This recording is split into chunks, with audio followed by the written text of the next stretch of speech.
The hero that the Democrats are hailing. They've gone to visit in El Salvador. Gilmar Abrego-Garcia, his baby mama, a second order of protection that she filed. This one with audio of her pleading to the court to please stop my husband from being anywhere near me because I am terrified of him. Let's listen to Mrs. Abrego-Garcia in court saying how dangerous and how much of a horrible wife beater her husband is. Came to fill out a protective order. I think it was in December. But I didn't show up to the court because his family washed my brain telling me that his dad was sick and not to do it. So I didn't do anything. But after that, it was I would call the police. I have a lot of police reports, and I kept trying to get to the door basement to try to open the door, and then he pushed me. So then when I was able to go outside to get a phone, I called 911 from a disconnected phone. Now they took a long time to get to the house.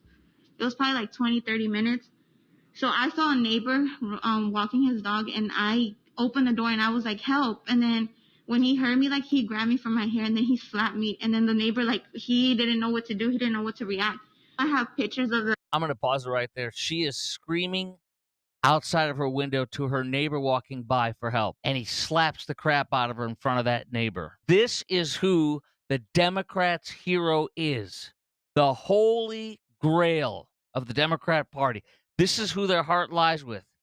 Not legal United States citizens, but illegals who beat the living crap out of their wives.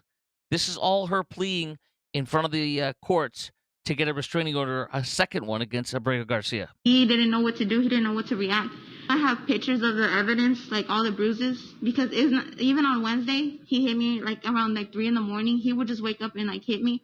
And then last Saturday. He wakes up in the middle of the night and beats her. And then last Saturday.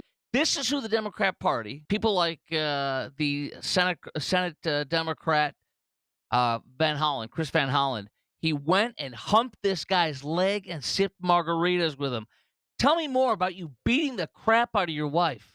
And then last Saturday for my daughter's birthday party, before I went to my daughter's birthday party, he slapped me 3 times. And then last week I did call the police. My sister called the police because he hit me in front of my sister. Everybody sees it. Everybody knows it in her family. This is who they're fighting for. Not Americans. So these are the audio recordings when she was asking for an order of protection in 2020. I want to talk about some more people that President Trump is trying to get the hell out of this country.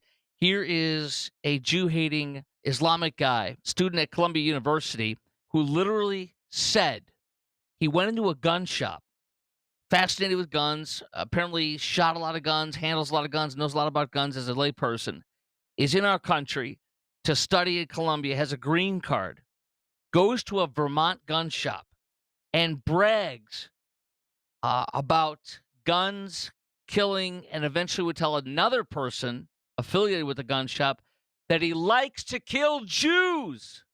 This is who is putting on these protests at Columbia University.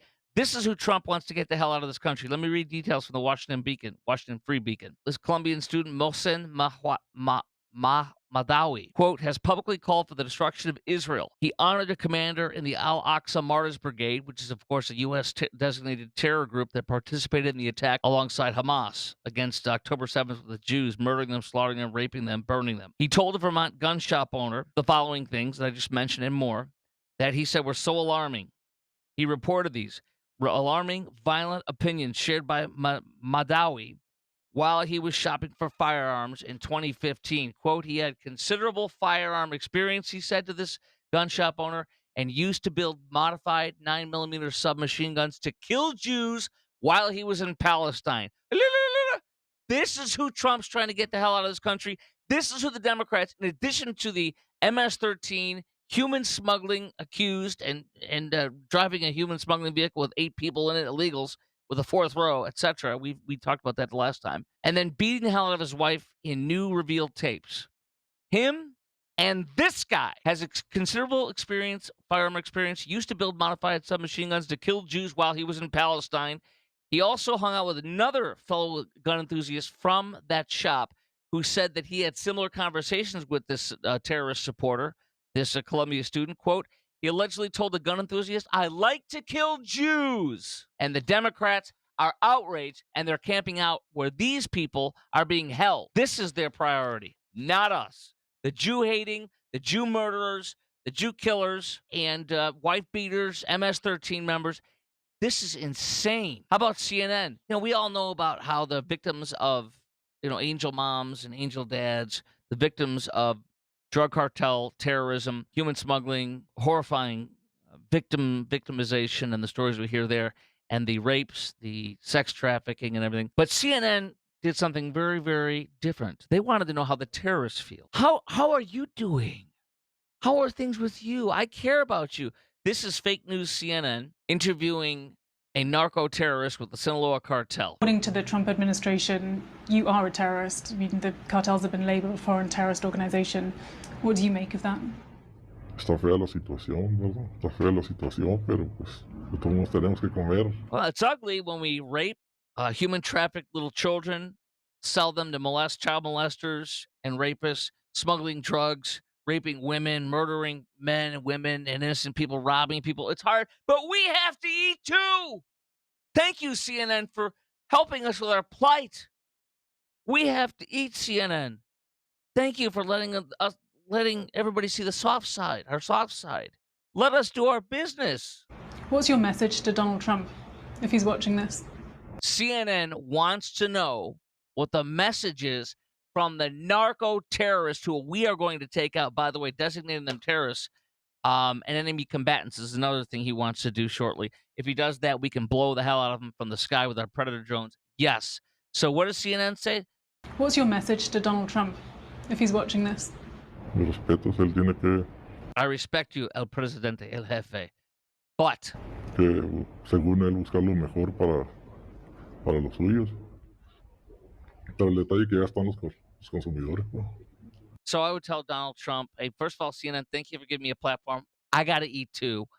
Number two, Trump, it's your people's fault. They want these drugs. I'm just giving them what they want. And CNN is giving me a platform, which is so freaking cool. Anybody else want to join up with us? Rape, murder, kill, etc., traffic, sell poison to kill people? Hey, I'm just trying to make a living. Si no hubiera consumidores, pues. All right, that's the end of that one. So basically, CNN wants to make sure that you know what the narco terrorists are thinking and wants to give them a platform, and they just did. There you go. Isn't that great? That's who really matters to the Democrats, CNN, and all them. Hey, by the way, Trump's tariffs are working. Wall Street Journal and Bloomberg reporting. Bloomberg says China quietly exempts about a quarter of all U.S. imports from tariff. $40 billion worth of imports are exempt because we're beating the crap out of China in this war. We are winning. Second of all, from the Wall Street Journal, Beijing, its trade war with the United States, it's starting to take a toll, they report, on the Chinese economy, already struggling with multi-year property crisis, deflationary pressure, weak consumer and business confidence. In a clear shift of tone, Friday, China's Commerce Ministry says it's weighing starting talks with the United States to halt a trade war. Gee, you mean Trump's right and it's working? While expressing Beijing's wish for the Trump administration to show sincerity to talk. Previously, they demanded that Washington slash its deep tariffs on China as a first condition for negotiations. We are winning. U.S. manufacturing. Tariffs are lifting some U.S. manufacturers. Trump's tariffs are lifting U.S. manufacturers from the Wall Street Journal. We are swamped, says a Cleveland business. We're running 24 hours a day, 7 days a week in Chicago and Cleveland.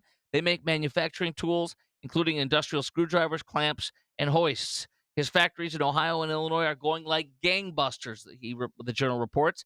How about going to a rubber and plastics company in Ohio? They've seen a rush of new inquiries and orders. Two previous customers switched to Chinese suppliers a few years ago, came back in recent days.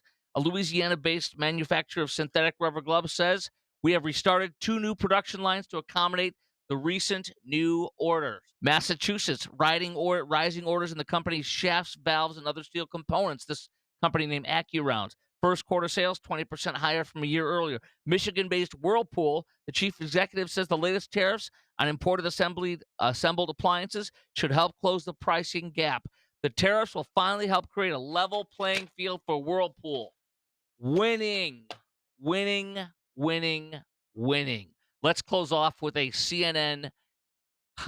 Van Jones from CNN asking 3 black Trump voters who have voted for Hillary in the past and others, and are they going to vote for Trump again with what they're seeing so far? If you had to do it all over again, would you vote for Donald Trump again, yes or no? Yes, I would. Now, in the future, I am not a diehard Democrat or diehard Republican. If there were a Democratic candidate who was more aligned for me, then I would vote Democrat. If you go back in time, would you vote for Donald Trump, yes or no? Yes. I think I might know the answer on this next one. He said yes. It's immediately yes. No, I'm sorry. If you had to do it all over again, would you vote for Donald Trump, yes or no? 1,000% absolutely yes. Winning, winning, and winning.